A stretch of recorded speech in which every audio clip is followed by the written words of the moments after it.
Hello friends, welcome to number one study. इस video में हम देखेंगे class 10 English first flight book का chapter number 8 Mijbil the otter. इस चैप्टर का फोर्थ पार्ट, इस फोर्थ पार्ट का एक्सप्लेनेशन देखेंगे। सो स्टार्ट करते हैं। इसके पहले की 3 वीडियोस में हमने इसके तीनों पार्ट का एक्सप्लेनेशन देख लिया। अब देखते हैं फोर्थ पार्ट का एक्सप्लेनेशन। सो स्टार्ट करते हैं यहाँ से।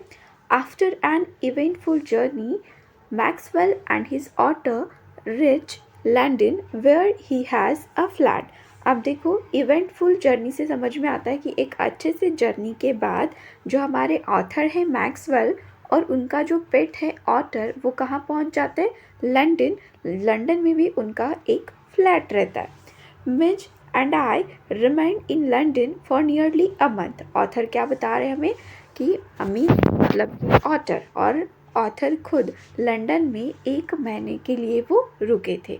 He would play for hours with a selection of toys. अब जो ऑटर है वो कुछ ही उसके सिलेक्टेड टॉयज़ है, उन्हीं के साथ वो खेलता था। अब देखो टॉयज़ में क्या क्या आता है?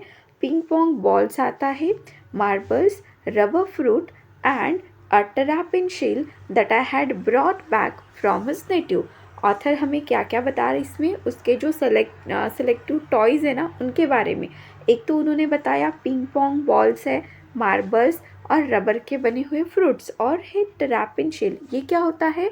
The shell of small turtle around in North America. तो नॉर्थ अमेरिका में फाउंड इन नॉर्थ अमेरिका, तो नॉर्थ अमेरिका में पाया जाता है टर्टल का वो क्या होता है? शेल होता है छोटे से टर्टल का। और यहाँ पे उन्होंने बोला भी नेटिव, किसका नेटिव? Native marches. नेटिव मतलब होता है बर्थ प्लेस बोल सकते हैं। तो ऑटर जो है वो कहाँ रहता है? मार्शेस। तो उसी मार्शेस में से ऑथर ने क्या किया था? टेरापिन शेल, जो कि टर्टल का शेल होता है, वो भी उसको खेलने के लिए वो लाए थे। With the ping pong ball, he invented a game of his own which could keep him engrossed for up to half an hour at a time. Engrossed का मीनिंग क्या होता है? Completely interested in. अब जो ping pong ball था वो है ना, इस बॉल से बहुत ज़्यादा खेलता था ऑटर, और बहुत ही ज़्यादा वो इंटरेस्ट भी ले रहा था, और हाफ एन आवर हो गया था वो पिंग पोंग बॉल के साथ ही खेल रहा था। A suitcase that I had taken to Iraq had become damaged. और वो सूटकेस जो कि वो कहाँ से मतलब ट्रैवल कर रहे थे ना, तो उस टाइम उन्होंने यूज़ की थी सूटकेस, तो वो अब जो है डैमेज हो गई थी, ख़राब हो गई थी on the journey home. So that the lid, lid मतलब जो उसका ओपन क्लोज करने वाला जो हम बोल सकते हैं ढक्कन ही, ठीक है। सो जो लिड है when closed remain at a slope from one end to the other. मतलब जब बंद करते ना सूटकेस है इस टाइप की, लेकिन जब उसका लिड जो है वो क्लोज बंद करते हैं तो वो किस टाइप का हो जाता है? इस टाइप का होता है, ठीक है, स्लोप बनता है। फिर यहाँ पे हमें बताया है मिज discovered that if he placed the ball on the high end it would run down the length of the suitcase। तो मिज ने देखो यहाँ पे क्या डिस्कवर किया कि अगर बॉल को यहाँ पे रखते हैं, ठीक है, हाई वाले एंड पर, तो ये जो बॉल है ना रोल करके कहाँ जाएगा? सीधा नीचे जाएगा, बराबर है, यहाँ पे आएगा। तो मिज ने ये डिस्कवर किया था, और वो क्या कर रहा था? He would dash around to the other end to ambush its arrival, hide from it, crouching to spring up and take it by surprise, grab it and trot off with it the high end once more। अब देखो ambush का meaning क्या होता है? To attack suddenly from a hidden position. तो otter क्या कर रहा था? यहाँ पर सपोज कर लो कि ये ऑटर है, ठीक है। सो ये क्या करता है? यहाँ पे बॉल रखता है, और जो बॉल है वो रोल करते करते नीचे आएगा। तो इस बॉल के नीचे आने से पहले ये जो ऑटर है यहाँ पे छुपा हुआ रहता है, और एकदम से जैसे ही बॉल नीचे आता है तो इसे पकड़ लेता है। तो यही सब कुछ इस पैराग्राफ में बताया गया है। Outside the house I exercise him on a lid. फिर ऑथर बताते कि ये तो सब थी घर के अंदर की बातें। अब घर के बाहर जो है ऑथर क्या करते? एक्सरसाइज करवाते ऑटर को, ठीक है, lid precisely as if he had been a dog. और क्या करते हैं? लीड बोला है यहाँ पर, तो जैसे डॉग के गले में एक रोप वगैरह बांध देते हैं, बेल्ट, और उसके थ्रू उसको लेकर जाते हैं, ठीक है। सो वैसे ही वो क्या कर रहे थे? मिज के गले में भी उन्होंने एक बेल्ट लगाया था। Mij quickly developed certain compulsive habit on this walk in the London street. Compulsive habit क्या होता है? हैबिट इम्पॉसिबल टू कंट्रोल, मतलब ऐसी हैबिट लग जाना जो फिर कंट्रोल में नहीं होती, मतलब एकदम से लग जाती है हैबिट और फिर वैसा करने का ही मन करता है, ठीक है, उस टाइप की हैबिट। सो ऑटर ने भी कुछ ऐसी हैबिट खुद को लगा ली थी। अब देखते कौन सी हैबिट है और वो कब करता था? लंदन की स्ट्रीट पर करता था।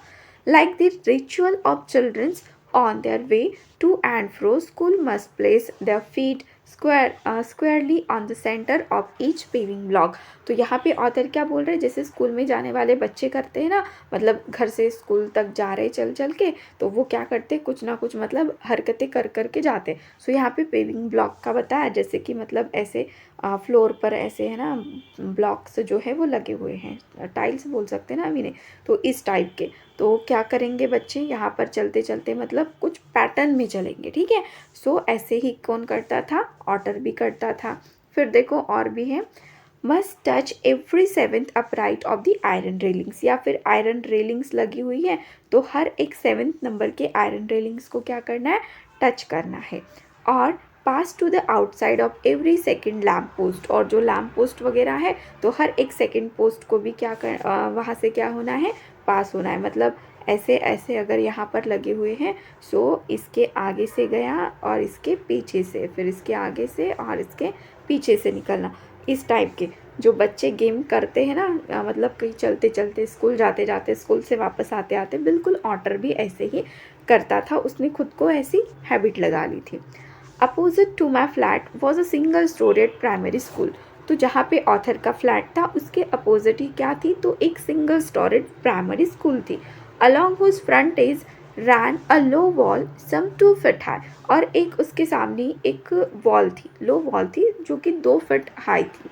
On his way home but never on his way out, मतलब जब वो घर से बाहर जाता है तो तब ऑथर उस वॉल के पास से नहीं लेकर जाते थे, लेकिन जब वो घर वापस आ रहा होता है तब उस वॉल के पास से ऑथर को घर लेकर आते थे। मिज वो टग मी टू दिस वॉल, टग मी मतलब क्योंकि ऑथर ने क्या कर रखा है, मिज के गले में ना बेल्ट लगाया हुआ है, ठीक है। सो ये मिज है और ये ऑथर है, ठीक है। सो ऑथर ने इसके गले में बांध रखा है एक बेल्ट, तो ये ऑटर जहाँ जहाँ पे जाएगा ऑथर को भी उसके पीछे पीछे जाना होगा। सो वही देखो, ऑटर क्या कर रहा था? टक कर रहा था, पुल कर रहा था किसको? ऑथर को। Jump on to it, jump करता था उस वॉल पर, and gallop the full length of its 30 yards to the hopeless distraction both of pupils and of staff with in.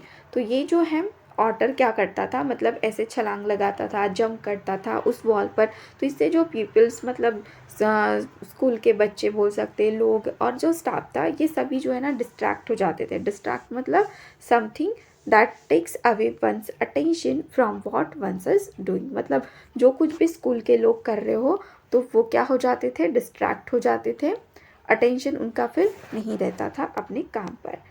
It is not, I suppose, in any way strange that the average Londoner should not recognize an author. यहाँ पे author बोलते कि it is not, I suppose, in any way strange, मतलब ये बात जो है वो कॉमन है, बोल सकते कि कोई स्ट्रेंज बात नहीं है कि जो लंडनर है वो लोग ऑटर को नहीं पहचानते थे। मतलब ये बात तो क्या हो गई फिर? कॉमन हो गई, स्ट्रेंज नहीं। ऑब्वियस सी बात है, क्योंकि चैप्टर के स्टार्टिंग में हमने पढ़ा ऑटर के बारे में, जूलॉजिस्ट को भी बहुत बाद में पता चला है ना। सो बहुत सारे जो लंडनर हैं उन्हें भी नहीं पता था कि ये जो एनिमल है, जो क्रिएचर है, ये कौन है। But the variety of guesses as to what kind of animal this might be came as a surprise to me. लेकिन जैसे लोग मतलब गेस करते थे कि ये कौन सा एनिमल हो सकता है, तो उनके जो नाम है वो सुनकर जो ऑथर है ना वो बहुत ज़्यादा सरप्राइज हो जाते थे। Otters belong to a comparatively small group of animal is called mustelines. अब ऑटर जो है वो किस ग्रुप के एनिमल को बिलोंग करता है? मस्टलाइंस। अब देखो इसमें आते कौन कौन से एनिमल्स हैं? इसमें आते हैं shared by the badger, mongoose, weasel, stoat, mink and others. तो मंगूस वगैरह के जैसे दिखने वाले जो एनिमल है ना वो सभी आते हैं मस्टलाइंस में। और ये जो ऑटर भी, ये भी कुछ इन्हीं के जैसा वो दिखता है थोड़ा बहुत। I faced a continuous barrage of conjectural question. अब देखो इसका मीनिंग क्या होता है? Barrage of conjectural questions. इसका मीनिंग होता है a stream of question filled with guess, मतलब लोग क्या करते थे? गेस करते थे कि ये कौन सा क्रिएचर हो सकता है। That is spread all the mustelines but the otter. तो सभी लोग क्या करते थे? गेस करते टाइम सभी जो मस्टलियंस एनिमल है ना, सबके नाम लेते थे, मतलब बैजगर हो गया, मंगूस हो गया, विजिल हो गया, बट ऑटर कोई नहीं बोलता था। More random guesses hit on a baby seal, और कोई लोग तो क्या बोलते थे कि क्या ये बेबी सील है या फिर स्क्विरल है? इज दैट अ वॉलरस, क्या ये वॉलरस है? Mister reduce me to giggles. तो इन सब के जो नाम है वो सुनकर ऑथर को हंसी आती थी।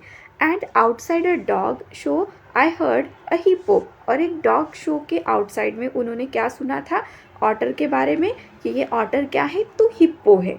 अ बीवर अ बियर कब, क्या बोलते थे? बेवर है, बियर कब है, लेपर्ड भी बोले थे कुछ लोग तो, ठीक है। अ leopard one apparently that had change it's spots, क्योंकि लेपर्ड के बॉडी पर स्पॉट्स होते हैं ना, तो उन्हें लग रहा था कि लेपर्ड ही है बट स्पॉट्स absent है।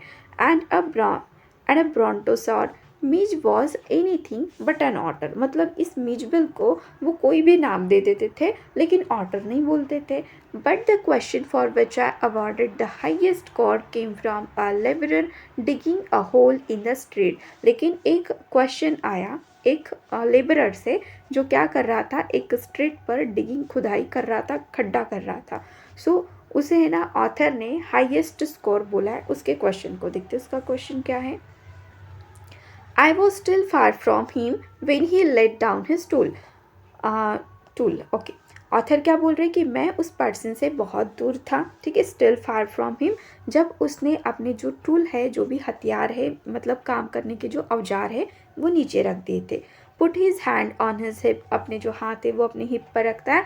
एंड बिगैन टू स्टर, और घुरना स्टार्ट कर देता है। As I drew nearer I saw, और जैसे जैसे ऑथर उसके पास जाते हैं तो क्या देखते हैं? हिज एक्सप्रेशन, उसके एक्सप्रेशन देखते सरप्राइज वाले। एंड एफरेंट, एफरेंट मतलब किसी की इंसल्ट करने, मतलब करने ही वाला हो कोई पर्सन, इस टाइप के एक्सप्रेशन रखना। एज दो he would have me know that he was not one upon whom to play jokes, और वो कुछ इस टाइप के एक्सप्रेशन दिखा रहा था जैसे कि कोई भी दूसरा पर्सन उस पर्सन का जोक नहीं बना सकता या फिर उसे ज़्यादा हंसा नहीं सकता।